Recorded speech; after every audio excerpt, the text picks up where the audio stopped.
आपसे पूछ लूंगा और जैसा आप बताएंगे वैसे ही गीतों को, वैसे ही कलाकारों को मैं शामिल करूंगा। लेकिन उधर से पहले एक गीत और रूपा हो मैं हमरे कर संग, एक और गीत ठेठ नागपुरी कर, एक और गीत रौरे कर पसंद कर। इके पहले मैं सालो अब हमरे उकर बाद फिर से पूछ ले मोए रौरे से रौरे कर पसंद के।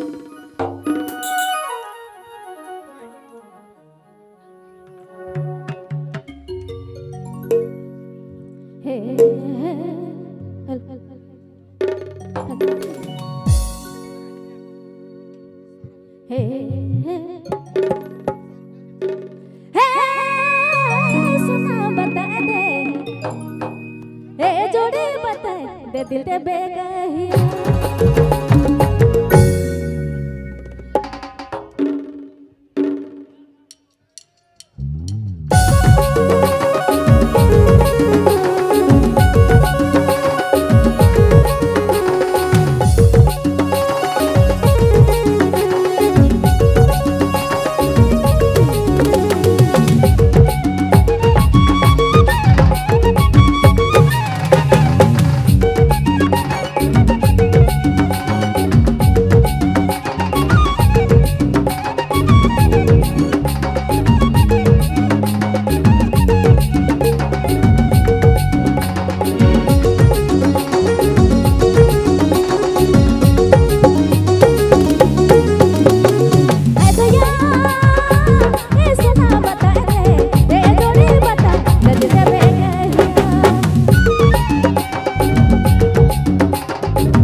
तू